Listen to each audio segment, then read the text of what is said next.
नहीं नहीं नहीं नहीं नहीं, कोई अंदर बाहर नहीं। ये बताइए, अगर बाहर ही बोलोगे आप तो प्रधानमंत्री जी कहाँ के हैं, हम कहाँ के हैं? तो आप कहोगे बहराइच में ये इटावा वाले क्यों आ गए?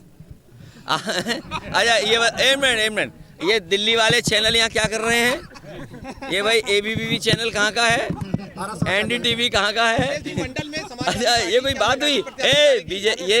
ये कोई बात नहीं है। सुनिए, लोकसभा में ये है कि कोई भी भारत का नागरिक और कहीं भी उसका वोट बना हो वो कहीं भी चुनाव लड़ सकता है, क्योंकि लोकसभा के लिए आप चुन रहे हैं। कितनी सीटें जीत रहे हैं इस बार? इसलिए ये बाहरी अंदर नहीं, हाँ प्रधानी का होता है बाहर अंदर।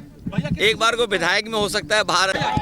सरकार की नियत नहीं थी नौकरी देने की, और सरकार अगर चाहती होती नौकरी देने की, सरकार की अगर नियत साफ होती तो जिस समय पहला पेपर लीक हुआ था उसी समय सरकार सख्ती से कार्रवाई करती और उसका परिणाम ये होता कि किसी भी परीक्षा का पेपर लीक नहीं होता।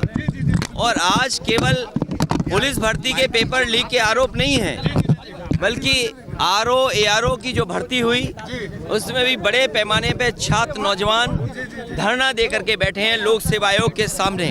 वो अपना पर्चा कैंसिल कराना चाहते हैं, री एग्जाम कराना चाहते हैं। आप सोचिए, सरकार जो दावा कर रही थी कि परीक्षा बिल्कुल सुरक्षित होगी, ये देखिए सुरक्षा का पोल खुल गया और सरकार अपनी खुद स्वीकार कर रही है कि उनकी नाकामी की वजह से पेपर लीक हुआ है।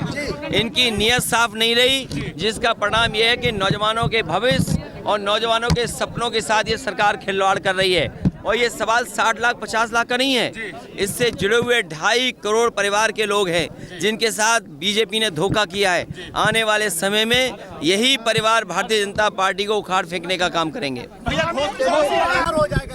नहीं, प्रधानमंत्री जी को अपने 10 साल बीजेपी को खासकर अपने 10 साल के कार्यकाल में उन्होंने कितना किसानों की आय दोगुनी की है। आप बहराइच, आपके बगल का श्रावस्ती, आपका बाराबंकी, गोंडा, ये वो ज़िले हैं जहां पर आम जनता खेतीबाड़ी से जुड़ी हुई है। क्या किसानों की आय दोगुनी हो गई? महंगाई का आलम तो ये है कि अगर हिसाब किताब लगाएंगे तो कई चीज़ों की महंगाई दुगनी हो गई। दाल की कीमत क्या थी? क्या हमारे सीट को लेकर तीन सवाल जो देखिए, जो जाना चाहेगा उसको कोई रोक नहीं सकता। ये लड़ाई बड़ी है और इतनी बड़ी लड़ाई है कि इस चुनाव के बाद हो सकता है जनता को वोट डालने का अधिकार भी छीन ले सरकार। सलमान खुर्शीद कह रहे हैं बटेंगे। और अपने पड़ोसी देशों को भी देख लो, आप पड़ोसी देशों को भी देख लो। चीन में कोई वोटिंग नहीं हो रही है, रशिया जैसे देश में कोई वोटिंग नहीं होती, नामात्र के लिए वोटिंग होती है। उनका लीडर अपोजिशन भी जेल में मारा गया। और भी मुल्क हैं जहाँ पर डेमोक्रेसी का क्या हाल है। ये लगातार सरकार, चाहे चुनाव आयोग हो, चाहे कोर्ट हो, चाहे और संस्थाएं, उनको प्रभावित कर रही है। हमारे मीडिया के लोगों को भी दबाव बना रही है कि अगर मीडिया के लोग सच्ची खबर चलाएंगे तो उन पे भी पाबंदी है। बड़े लोगों के लिए CBI, हमारे छोटे पत्रकारों के लिए SO थाने वाले, बराबर का झगड़ा है। इसलिए लड़ाई बड़ी है। हम सबसे अपील करेंगे, जो हम लोगों ने एक आवाज़ दी है कि PDA से सब जुड़ जाएं। मुझे उम्मीद है PDA की लड़ाई मजबूत होगी, PDA NDA को हराएगा। और जब हम लोग टिकट बांट रहे हैं, सीटें बांट रहे हैं, तब बीजेपी अपनी टिकट काटने की सोच रही है। सोचो, बीजेपी टिकट काटना चाहती है, हम सीटें बांट करके जनता में पहुंच चुके हैं। पेट्रोल, बड़ी चीज़ें तो भूल जाइए। आप बताइए 2014 से और आज 2024 हो गया है, नमक की कीमत क्या है? क्या नमक की कीमत दुगनी नहीं हो गई? नौकरी नहीं, रोजगार नहीं।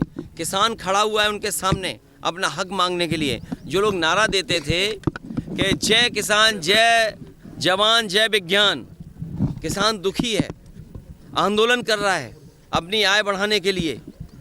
नौजवान नौकरी नहीं पा रहा है, अगर पेपर लिख रहा भी है तो उसका लीक हो जा रहा है, उसको लड़ना पड़ रहा है अपने भविष्य को बेहतर बनाने के लिए।